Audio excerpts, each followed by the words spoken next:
is beyond you. This is the story of the rise of an idea that has come to dominate our society. It is the belief that the satisfaction of individual feelings and desires is our highest priority. Today we're going to tell you how to get whatever you want. I wanted to live a different life that wasn't available to me in the image I was born. I'm here, look at me, notice me. Previous episodes have shown how this rise of the self was fostered and promoted by business. They had used the ideas of Sigmund Freud to develop techniques to read the inner desires of individuals and then fulfill them with products. This final episode is about how that idea took over politics. It tells the story of how politicians on the left, in both America and Britain, turned to these techniques to regain power. They believed that they were creating a new and better form of democracy, one that truly responded to the inner feelings of individuals. But what the politicians didn't realise was that the aim of those who had originally created these techniques had not been to liberate the people, but to develop a new way of controlling them in an age of mass democracy.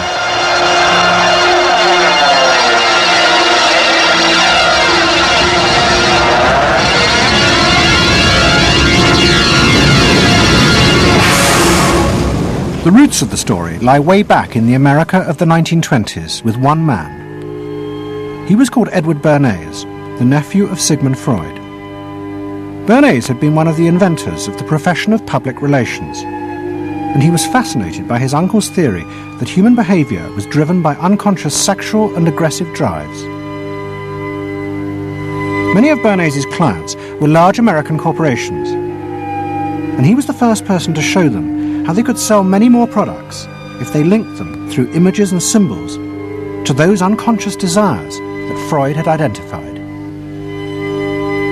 The strategy he offered them was that people could now look at the goods that were emerging within this society and not merely view those goods as things that they needed in order to deal with some specific material want, but also as goods which would stroke and respond to deep emotional yearnings. You know, how this bar of soap or this bag of flour will make you a happier, more successful, more sexually appealing, less fearful person, somebody to be admired rather than reviled.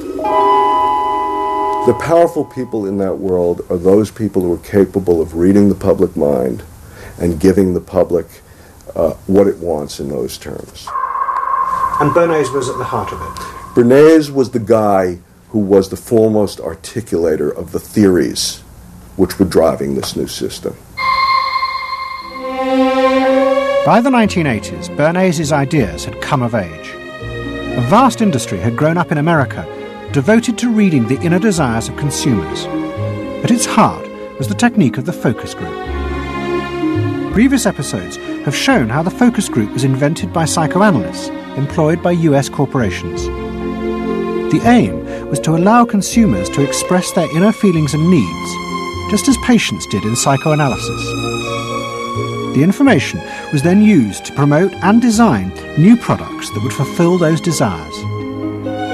And Edward Bernays, who was now nearly 100 years old, was celebrated as the founding father of this marketing world. Hi, Doctor. Good to see you. Come on up over here. There you go. Doctor, tell me again what the doctor is. What are we dealing with here? You're the father of public relations. What we're dealing with really is the concept that people will believe me more if you call me doctor. Oh, I see.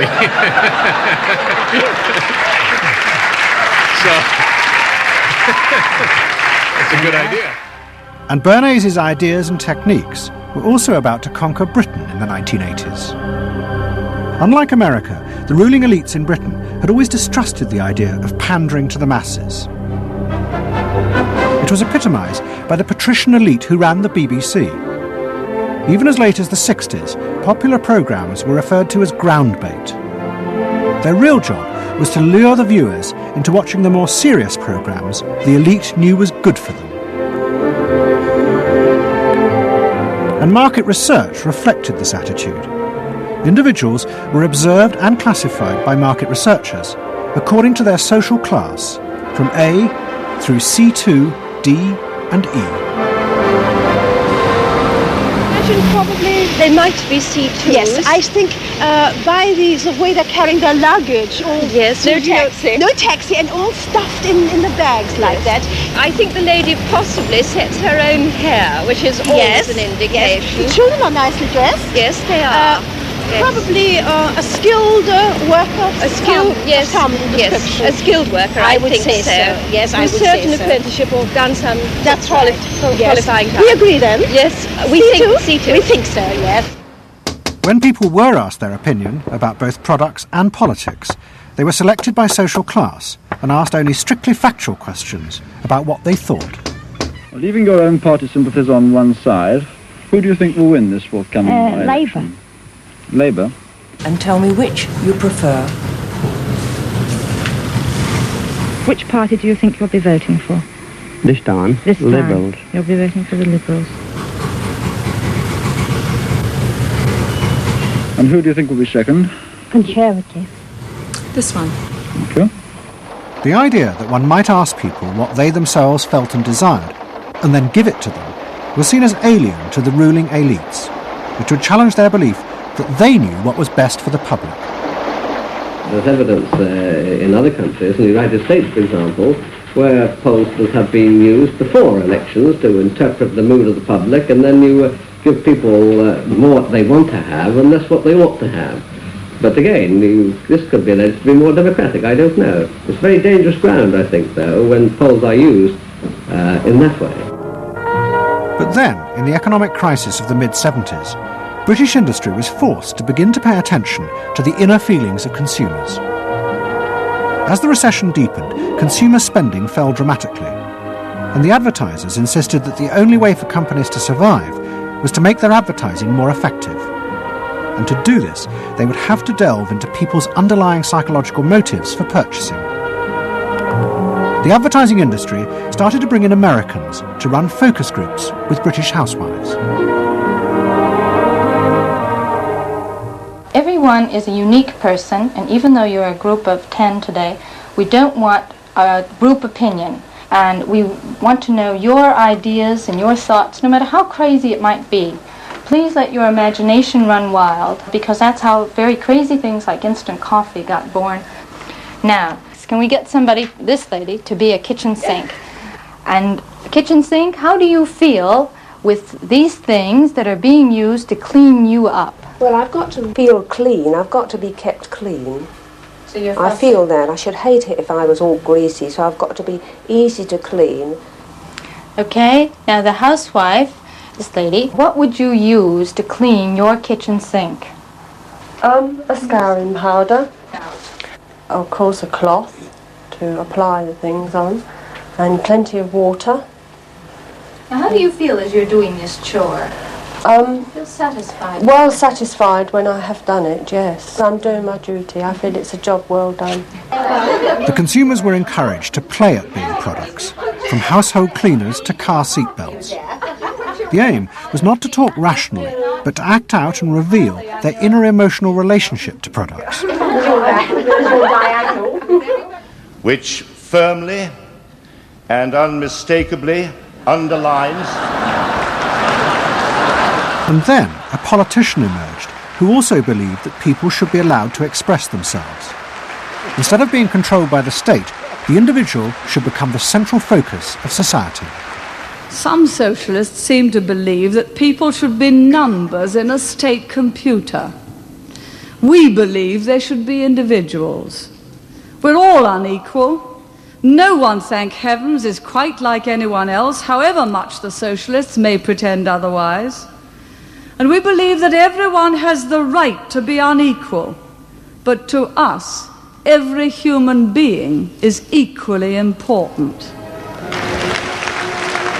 A man's right to work as he will, to spend what he earns, to own property, to have the state as servant and not as master, they are the essence of a free economy, and on that freedom all our other freedoms depend.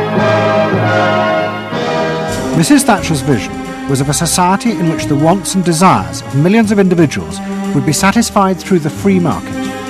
This, she believed, would be the engine to regenerate Britain. And with her ascent to power, the advertising and marketing industries flourished. Their task was to find out what the British people really wanted and then sell it to them. In this new climate, the focus group flourished. And those who ran them borrowed from the techniques of psychotherapy to delve ever deeper into people's feelings about products. We're trying to understand how people feel about brands, how they relate to brands. That is to say, what the brand's personality is as far as consumers are concerned. And there are a number of techniques which are very, very helpful for getting to that understanding. The consumer is given crayons to doodle, to express their feelings, to go inside their own head, pull out their feelings and somehow get them onto paper. And these are ordinary drinkers expressing their feelings about drinking Guinness. Here you see a rich, very female aspect of Guinness. So if you were describing a woman who somehow to you had that character, what sort of person is it? Paula Yates, who used to lay in bed, surrounded with magazines and chocolates like a 50s starlet. Out of this research, the marketeers began to detect a new individualism. In particular, among those who had voted Conservative for the first time in 1979. They no longer wanted to be seen as part of social classes, but to express themselves. And crucial to this were the products they chose to buy.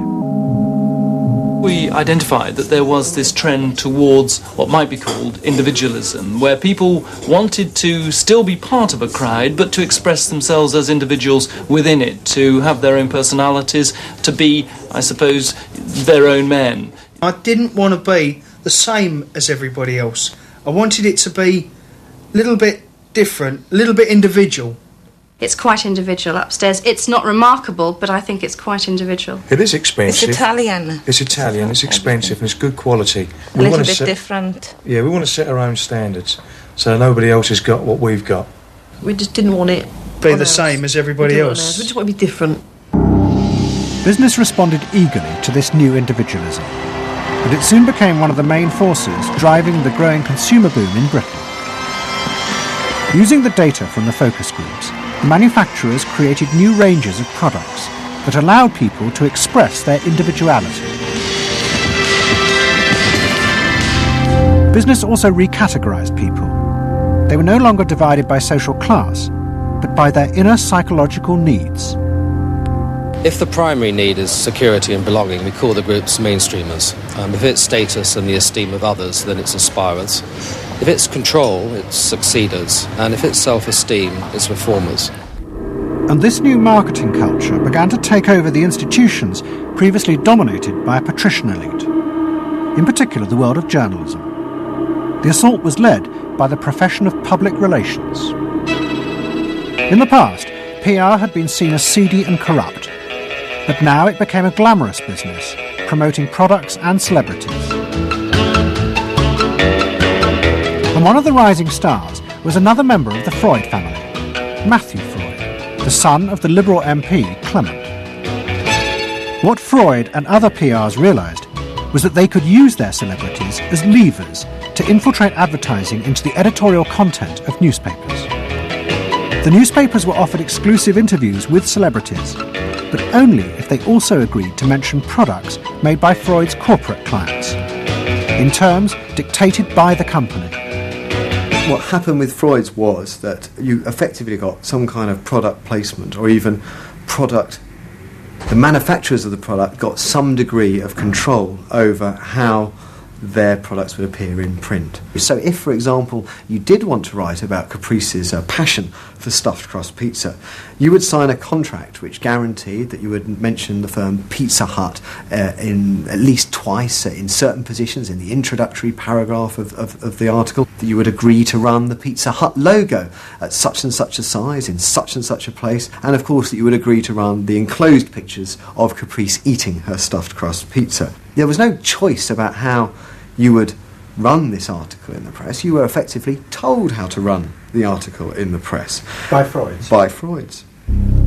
It's the rise of the corporate culture and the rise of business. To traditional journalists, this infiltration of advertising into the editorial pages was a corruption of their profession. But to Mrs. Thatcher's allies, like Rupert Murdoch, who owned The Sun and The Times, it was part of a democratic revolution against an arrogant elite who had too long ignored the feelings of the masses.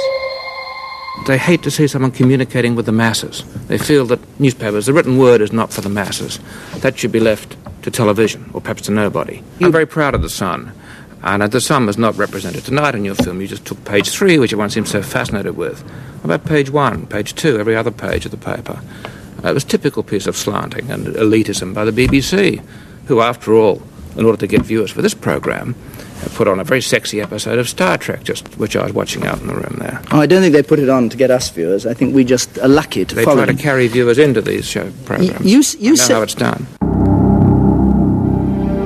By the late 80s, Mrs. Thatcher and her allies in advertising and the media had brought the desires of the individual to the centre of society.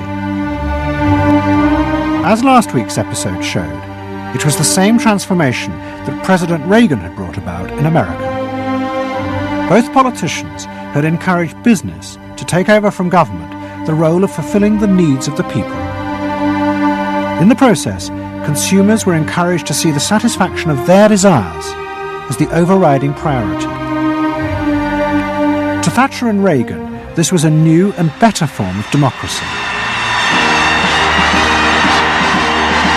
But to their opponents in the parties of the left, they had summoned up the most selfish and greedy aspects of human nature.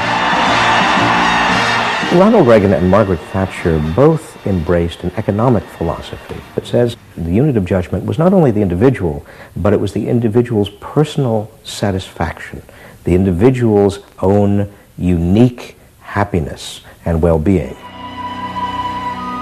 It was, in a sense, the triumph of regarding individuals as purely emotional beings who have needs and wants and desires that need to be satisfied and can be satisfied unconsciously. It goes way back to the early part of the 20th century, to Freud, to notions of the unconscious, the assumptions that we are, in terms of our rational minds, we're little corks bobbing around on this great sea of hopes and fears and desires of which we are only dimly aware. And that the role of a marketer, the role of somebody selling something, including a politician, is to appeal to this great swamp of desire, of unconscious desire.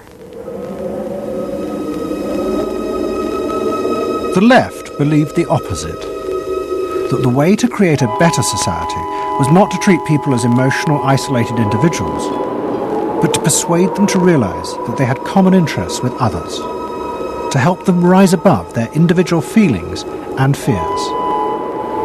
Let me assert my firm belief that the only thing we have to fear is fear itself. Nameless, unreasoning, unjustified terror, which paralyzes needed efforts to convert retreat into advance. This idea had flourished in America in the Depression of the 1930s. President Roosevelt, faced with the chaos caused by the Wall Street crash, encouraged Americans to join together in trades unions, to set up consumer groups, and to pay for a welfare system for those trapped in poverty. His aim was to create a collective awareness which would become a powerful weapon against the unfettered power of capitalism, which had caused the crisis. That idea had driven the Democratic Party for 50 years. But now, Roosevelt's inheritors railed vainly against the effects of the self-interest encouraged by President Reagan. There is despair, Mr. President, in the faces that you don't see. Maybe, Mr. President, if you stopped in at a shelter in Chicago and spoke to the homeless there. Maybe, Mr. President, if you asked a woman who had been denied the help she needed to feed her children because you said you needed the money for a tax break for a millionaire or for a missile we couldn't afford to use. The worst thing Ronald Reagan did was to make the denial of compassion respectable. He said, you've worked hard, you've made your money. You shouldn't have to feel guilty about refusing to throw it away on people who choose to be homeless and who choose not to work. That's what he said. He said it with an elegance and a kind of benign aspect that disguised its harshness. You think we can do anything about it? Well, why not? If we can work together now to look after the lives of the people here, I don't see why we couldn't work together afterwards to clear up the mess and help build a better world in which these things can't possibly happen. The qualities we've learned from comradeship and common suffering are not going to be wasted after this war. It's out of experience like ours that the new world will be built. That same idea of marshalling the collective force of the masses to challenge the entrenched power of wealth and business had also led the Labour Party to power in Britain after the war. But in the 80s, Labour, like the Democrats in America, lost election after election as millions who had once voted for them switched their allegiance to the Conservatives.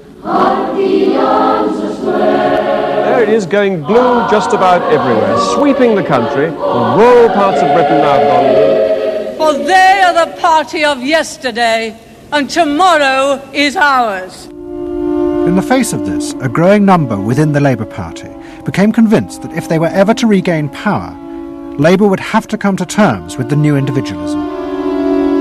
One of them was an advertising executive called Philip Gould, who had been a lifelong Labour supporter. Gould believed that Labour's leadership had become corrupted by the same patrician arrogance that dominated all Britain's institutions. They denigrated and disapproved of the new aspirations of working-class voters. Labour stopped listening to these people. And I remember the best example of this was after the election of 1983, which was the election above all, where the people's voices just were not heard. And I had dinner with a leading Labour Party figure who'd been involved in the defeat, heavily involved in the defeat, and his wife said, God, these working class people, they just, we give them education, we give them chances in life. What do? They read the Sun and they just don't vote for us. And there was such a gap between these people just trying to make lives for themselves, better lives for themselves, and the kind of elitism of the Labour Party that was just such a chasm that had to be filled. Gould became part of a small group of modernisers centred around Peter Mandelson. Their aim was to reconnect Labour with the lost voters. To do this, Gould turned to the technique he knew well from his work in advertising, the focus group. Gould commissioned focus groups in suburban areas across the country with small groups of voters who had switched to Mrs. Thatcher. People were encouraged not to talk rationally about policies, but to express their underlying feelings. And what Gould discovered was a fundamental shift in people's relationship to politics. They no longer saw themselves as part of any group, but as individuals who could demand things from politicians in return for paying taxes, just as business had taught them to do as consumers. And I found that the people had become consumers. People now wanted to have, politics and life on their own terms. I mean, not just in politics, but in all aspects of life too. People see themselves as they are, as autonomous, powerful individuals who are entitled to be respected, who are entitled to have the best, not just in, going to Tesco's or wherever, but the best in terms of health and in education too. All this was about getting the Labour Party to understand that people really, really, really had changed, and the Labour Party had not, and unless the Labour Party changed, it would not win. Philip Gould now set out to try and persuade the Labour Party that they would have to make concessions to what he called the new aspirational classes. But he was going to face implacable opposition. In the run-up to the 1992 election, Gould argued that the only way to win was for Labour to promise not to put up taxes. But the Shadow Chancellor, John Smith, angrily refused. Labour would stick to its fundamental policies. They would fight the election with the promise of tax increases to create a fairer society. And as the campaign began, it seemed as if Philip Gould was wrong. The traditional polls consistently showed Labour ahead, despite the Conservative campaign message that a Labour government would put up taxes.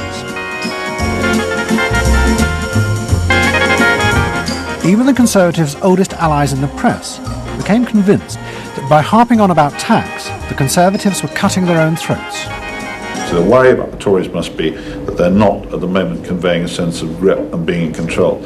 And unless they can do better than that, I think they're going to lose.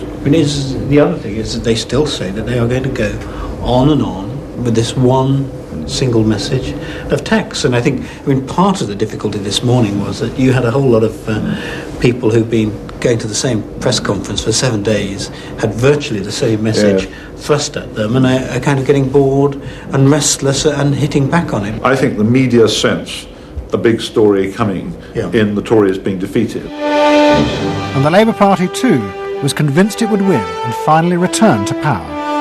It's now time to meet the men and women who will form the next government. Labour Chancellor of the Exchequer, John Smith. And now, it is time for the next Prime Minister, Neil Kinnock. Those running Labour's campaign believed that by modern presentation they would attract back the voters, yet keep the old policies. But Philip Gould was convinced that Labour were going to lose.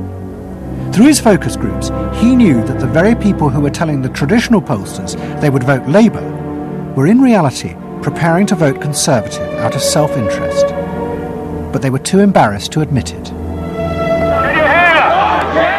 And John Major also knew this, because his focus groups were telling him the same thing. What do you make of the poll which puts Labour 5 points ahead? Sir, just one to the Daily Mail, sir. Feel out in the streets that matters. It's feeling good on the streets, is it? It is feeling good on the streets, yes. It has been feeling surprisingly good on the streets for some time. Quite surprisingly, quite out of line with opinion polls. Don't ask me to explain it, but it feels all right. Sir? Anyway, go on. No, lads, you must sit down. We're waiting to go. John Major's victory in 1992 was a disaster for the Labour Party. The small group of reformers centred around Peter Mandelson and Philip Gould were convinced that the only way for the party to survive was to change its basic policies. But their ideas were rejected by John Smith, who had now become leader. Philip Gould left Britain to go to work for the campaign to elect Bill Clinton president in America. The 1992 election, during it and afterwards, people felt under great strain and really did feel demoralised and dejected. And then to go from this to the Clinton campaign, it was an extraordinary experience, because here suddenly I found articulated many of the ideas that I'd had but not fully myself been able to encapsulate or to articulate. If you want a president who will restore the middle class, reclaim the future for the middle class, and restore the American dream, vote for Bill Clinton in New Hampshire and send a signal to the country that we are coming together. What Gould discovered was that, like the Labour Party, the Democrats had also been doing focus groups with swing voters. The difference was that Bill Clinton had decided to tailor his policies to fit with these voters' desires. Above all, with their ferocious belief that they should only pay tax for things that benefited them, not for the welfare of others. I have no idea what percentage of my tax dollars go to welfare, but even if it's a minuscule percentage, even if it's a quarter of a percent, it's still too much for the people that are receiving these benefits that are basically non-productive. The Clinton team decided that to win they had to promise tax cuts for these suburban voters. And they also used the focus groups throughout the campaign to check every appearance, speech and policy with them for their approval. What Clinton called the forgotten middle class became central figures in a new type of reactive politics. Candidates for the presidency in the United States had been prepackaged and designed for many, many years. What was new was an attempt to use very sophisticated or pseudo-sophisticated techniques to plumb the public psychology, to find out precisely what the desires of the individuals were, and then to come up with a candidate and a platform and images and words that exactly responded to those deep desires. This was packaging at a new level. This was polling at an extreme. I'm not going to raise taxes on the middle class. And the middle class needs a break. Government is in the way. It's taking more of your money and giving you less in return. In the name of the hard-working Americans who make up our forgotten middle class, I proudly accept your nomination for President of the United States. Stay focused. Talk about things that matter to people. You know? It's the economy, stupid. Okay? But Clinton's campaign team, led by James Carville and George Stephanopoulos, did not believe that they were capitulating to the selfish desires of the middle classes. Tax cuts were the price they had to pay to regain power. But once in power, they would still fulfill traditional democratic policies and help the poor who had been neglected under Reagan, above all with the reform of healthcare. They would pay for the tax cuts by cutting defence spending and increasing taxes on the very rich. In this way, they believed they were forging a coalition of the new and the old voters, both of whom could be satisfied. Probably for the first time in a generation tomorrow, we're going to win. And that means that more people are going to have better jobs. People are going to pay a little less for health care, get better care. And more kids are going to go to better schools. So thanks.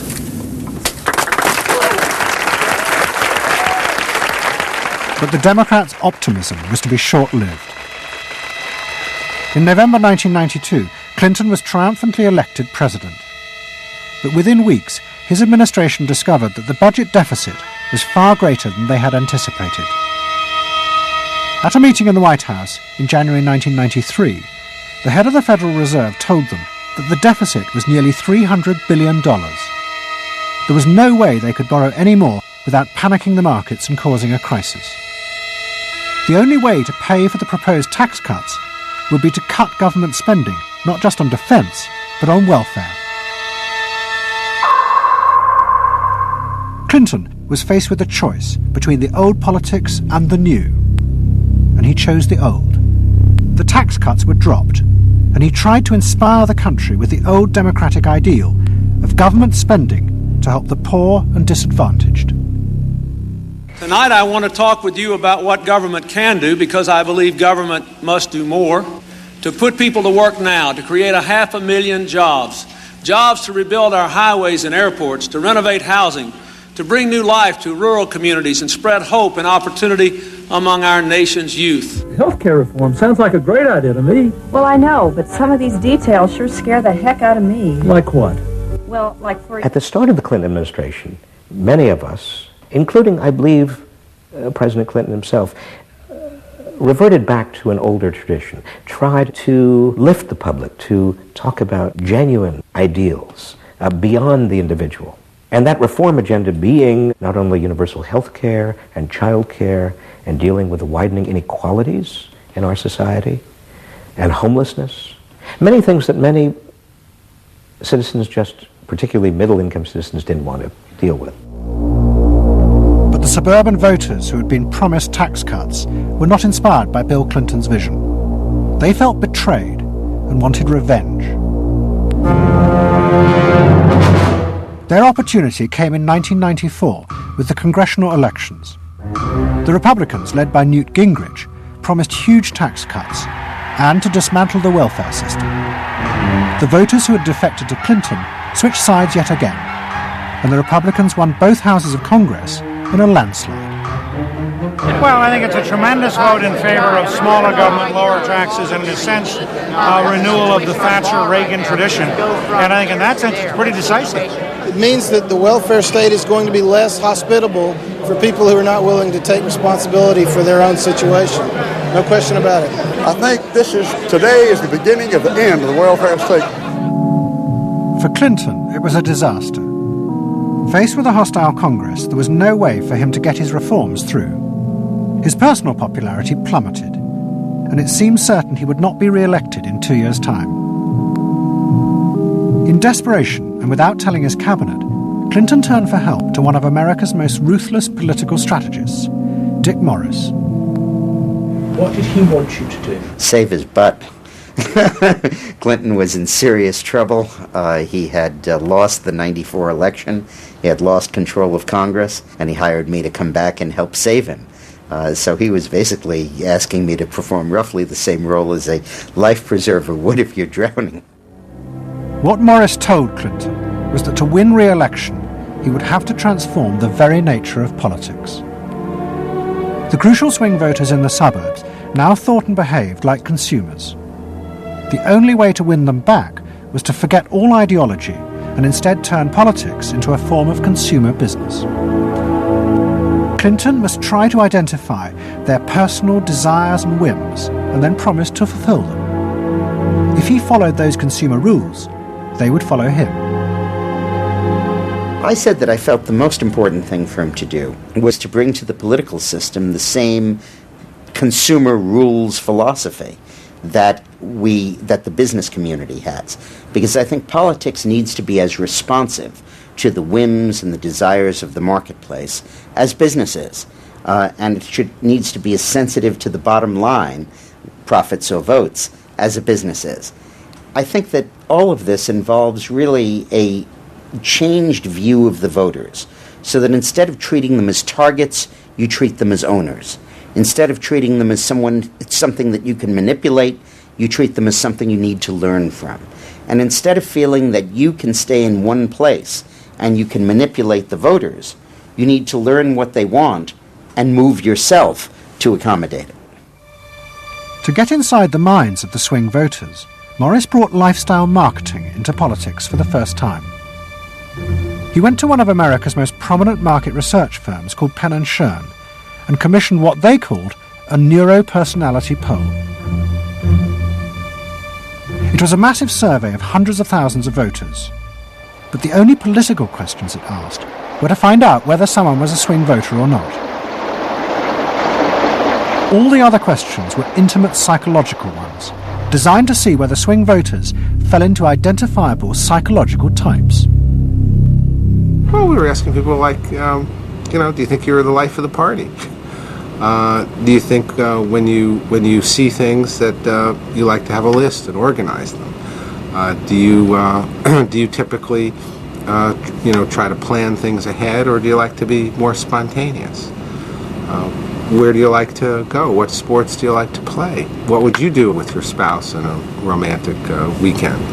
So we were asking people some very personal questions about their own lives to try to see were the kinds of people that were likely to change their vote also possessing of certain kinds of personality traits. And in fact, they were. The neuropersonality poll allowed the Clinton team to segment swing voters into different lifestyle types. They were given names like pools and patios, or caps and gowns, who were urban intellectuals living in university towns. From this, the team could identify ways in which they could make individuals feel more secure in their chosen lifestyles, just as business had learned to do with products. Dick Morris called it small bore politics, tiny details of people's lives and personal anxieties which politics had never even thought about or noticed before, but which now had become the key to winning power. It was an America that focused on day-to-day practical concerns. Should I wear seatbelts? Should I stop smoking? Should I wear a school uniform? Is my neighborhood being protected? It was not so much a new individualism as the social order as we had known it had broken down. So we got into people's heads, understood their psychology about lifestyle, about values, what they thought was important, what issues they wanted politicians, and particularly the president, to address.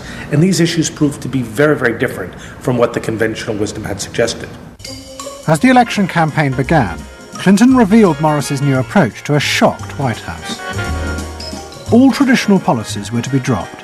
Instead, he would concentrate exclusively on policies that targeted the worries of the swing voters. V-chips would be fitted into televisions to prevent children from watching pornography. And mobile phones would be fitted into school buses to make parents feel more secure. Dick Morris also persuaded the president to spend his leisure time in the same way as particular groups of swing voters.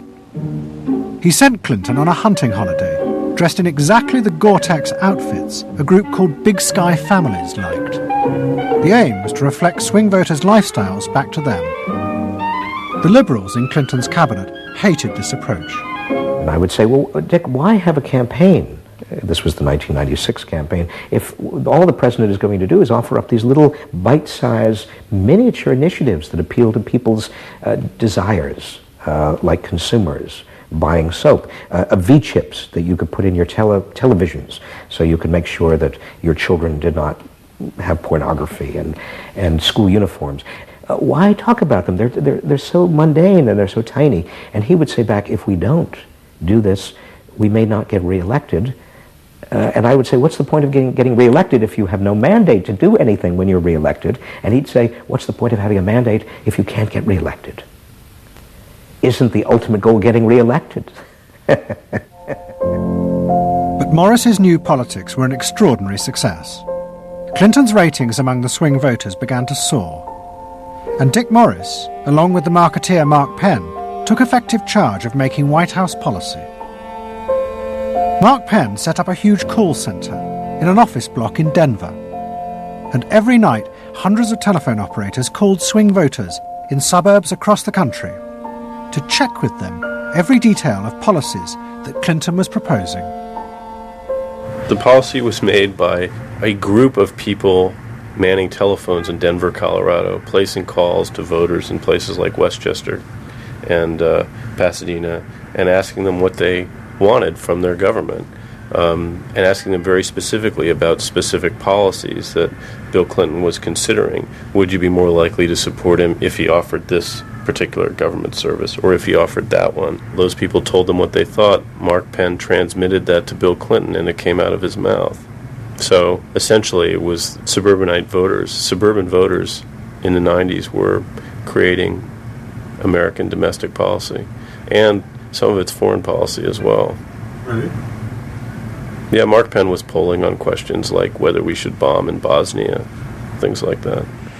Morris also insisted that Clinton make a symbolic sacrifice of the old politics to convince the swing voters to trust him. In August 1996, Clinton signed a bill which ended the system of guaranteed help for the poor and unemployed. Welfare would be cut back after 2 years in order to force people into work. The new system was called Welfare to Work, and would, he said, be a hand up, not a handout. It was the effective end of the guaranteed welfare system created by President Roosevelt 60 years before. For many in Clinton's cabinet, it was also the end of the progressive political ideal that Roosevelt had represented. The belief that one used a position of leadership to persuade the voters to think and behave as social beings, not as self-interested individuals. Dick Morris and the pollsters had won. And by that I mean that the people who ultimately got to the president, shaped the president's mind, were those who viewed the voters as just a collection of individual desires that had to be catered to and pandered to. It suggests that democracy is nothing more, and should be nothing more, than pandering to these unthought about, very primitive desires. Primitive in the sense that they are not even necessarily conscious, just what people want in terms of satisfying themselves. And the same triumph of the politics of the South was about to happen in Britain too. In 1994, Tony Blair had become the leader of the Labour Party, and the reforming group centred around Peter Mandelson became all-powerful. Almost every night, Philip Gould ran focus groups with swing voters in the suburbs. But this time he was listened to, and the desires and the fears of the new aspirational classes became the central force shaping Labour Party policies. In that period, I was talking to people who used to vote Conservative and were considering voting Labour, and they understood that they are financially pressed and that there are limits to the extent to which taxation can be improved. They think that crime is an issue that matters to them and should be respected. They You know, they want welfare to go to people who deserve welfare, not to people who do not. This was seen of by many in the Labour Party as selfish. I never saw that it was selfish. I believe that a dad or a mum doing their best for their family isn't selfish. They're just doing their best for their family, and that's what people do. A crackdown on those who make life hell in their local neighbourhoods through noise or disturbance. Law and order is a Labour issue today. Philosophy of campaigning is, let's concentrate on swing voters, let's focus group them to find out what they want and what will appeal to them, and let's just relentlessly push those themes in the election. Something is happening to you.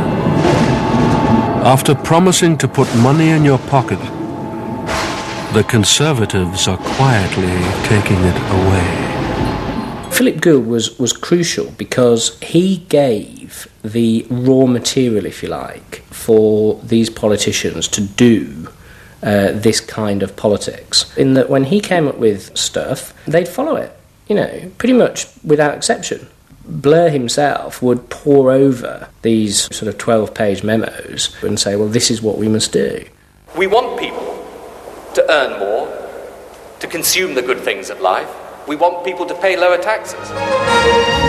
Gordon Brown says a Labour government would hold the main tax rates unchanged. A Labour government will not increase the basic rate of tax. I want to make it clear that I will not increase tax. In fact, the Labour Party does stand for Middle England. Those that aspire to do better, to get on in life and be ambitious for themselves and their families will do better with Labour. Groups of 8 people drinking wine and nibbling, Cheerios, what they thought determined effectively everything that the Labour Party did. And although those running the campaign liked to portray the new approach as their invention, it was in fact copied from the Americans, even down to the phrases that the American marketeers had tested on their swing voters. Peter Mandelson and his team were in the United States watching what we did and copied almost verbatim our approach in their 1997 campaign. The benefit system should be about giving people a hand up, not just a handout. Mandelson's not a fool if he's anything. He saw something that worked, so why not do it? And I can remember reading their manifesto and saying to myself, they just took it lock, stock, and barrel. On one hand you're proud, and on another hand you're bitch. And as in America, Labour was forced to drop policies that would not directly benefit the swing voters, even if it meant sacrificing its fundamental principles. The commitment to public control of industry, which was enshrined as Clause 4 of the party constitution, was dropped. The aim of Clause 4 had been to use the collective power of the people to challenge the unfettered greed of business. But now, Tony Blair was faced with crucial voters who no longer saw themselves as exploited by the free market. They saw themselves as individual consumers who were fulfilled and given identity by what business delivered them. The new Clause 4 promised not to control the free market, but to let it flourish. Business is more powerful than government. It is quicker, it is more creative. Business is the lifeblood of the country. From this come all the benefits that society needs.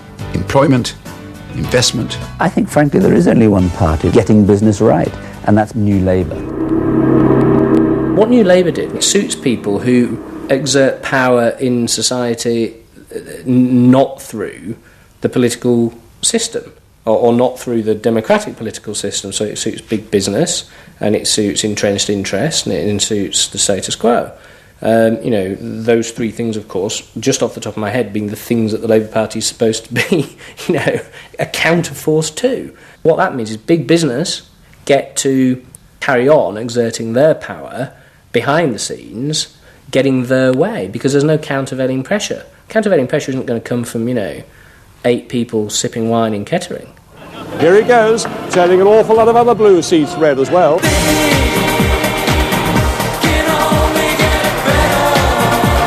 Very happy, very relieved, and very exhilarated. But those who masterminded Labour's victory in 1997 saw it as a triumphant vindication of a new form of democracy.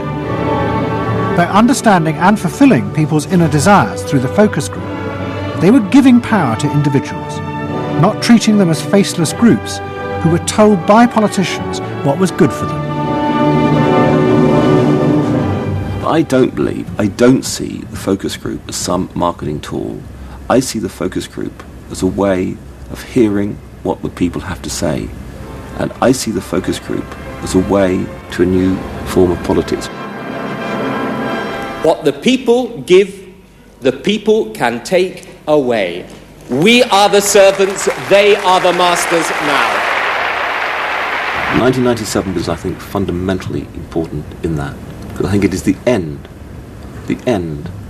of the elitist politics that's dominated Britain for so much of the last 100 years.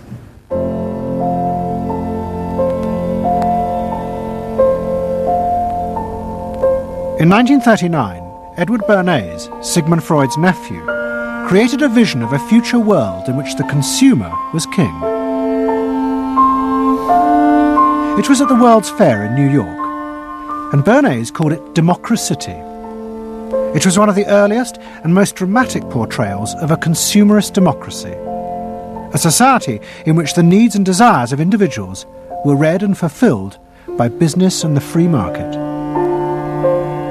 The World's Fair created a spectacle in which all of these concerns were met, and they were met by Westinghouse and General Motors and the American Cash Register Company, and company after company presented itself as this sort of centerpiece of a society in which human desire and human want and human anxiety would all be responded to and would all be met purely through the free enterprise system.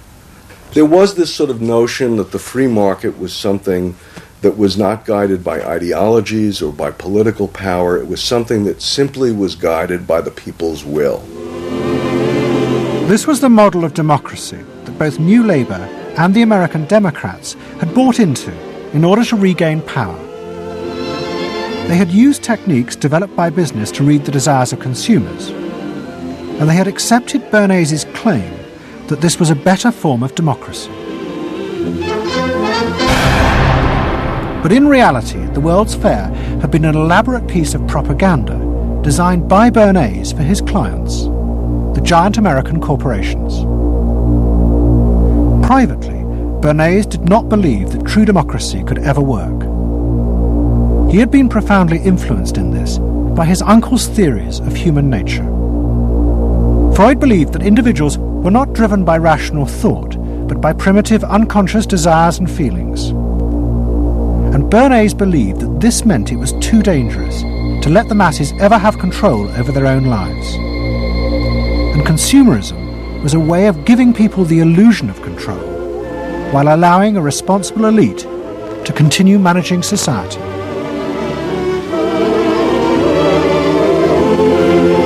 It's not that the people are in charge, but that the people's desires are in charge. The people are not in charge. The people exercise no decision-making power within this environment. So democracy is reduced from something which assumes an active citizenry to something which now increasingly is predicated on the idea of the public as passive consumers, the public as people who essentially what you're delivering them are doggy treats. The problem for New Labour was that it believed the propaganda. They took at face value the idea promoted by business that the systems invented to read the consumer's mind could form the basis for a new type of democracy. Once in power, New Labour tried to govern through a system that Philip Gould called continuous democracy. But what worked for business in designing products led the Labour government into a bewildering maze of contradictory whims and desires. For much of Labour's first term, the focus groups said that the railways were not a high priority, and Labour's policies faithfully reflected this. But now, those same groups are blaming the government for not having invested more money sooner in the railways. The point about focus group politics is that there isn't one because people are contradictory and irrational, and so you have a problem in terms of deciding what you're going to do if all you do is actually listen to a mass of individual opinions that are forever fluctuating and don't really have any coherence, and crucially are not set in context. So that's why people can say, I want lower taxes and better public services. Of course they do. You say, do you want to pay more taxes to get better public services? People are less sure. They then don't believe that if they do pay more taxes, they will be spent on better public services. So you end up in this quagmire where, the truth is, a politician has to say, look, this is what I believe. I believe that you should pay slightly more taxes to make better public services, and I pledge that I'm competent enough to actually use that money wisely. Do you want that? Vote for me, yes or no. And that's what Blair has failed to do. Tony Blair turns around and sort of tries to feed back to them what they already believe, and given what they believe is sort of a load of individual, incoherent, contradictory nonsense, that's all he has to offer. And then he wonders why people don't get him. The answer they don't get him is because they're looking for someone to do something that they can't do themselves, which is actually come up with a coherent political opinion that they might have faith in. New Labour are faced with a dilemma. The system of consumer democracy that they have embraced has trapped them into a series of short-term and often contradictory policies. There are now growing demands that they fulfil a grander vision, that they use the power of government to deal with the problems of growing inequality and the decaying social fabric of the country. But to do this, they will have to appeal to the electorate to think outside their own self-interest. And this would mean challenging the now dominant Freudian view of human beings as selfish, instinct-driven individuals, which is a concept of human beings that has been fostered and encouraged by business because it produces ideal consumers. Although we feel we are free, in reality, we, like the politicians, have become the slaves of our own desires. We have forgotten that we can be more than that there are other sides to human nature. Fundamentally, here we have two different views of human nature and of democracy. You have the view that people are irrational, that they are bundles of unconscious emotion. That comes directly out of Freud. And businesses are very able to respond to that. That's what they have honed their skills doing. That's what marketing is really all about. What are the symbols, the music, the images, the words that will appeal to these unconscious feelings? Politics must be more than that.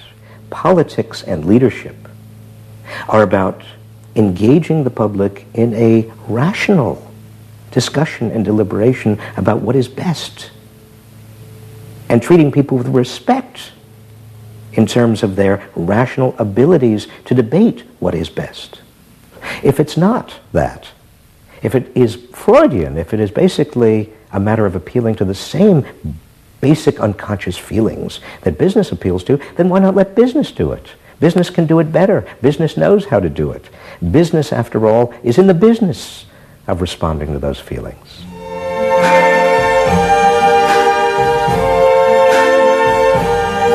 I see trees of green,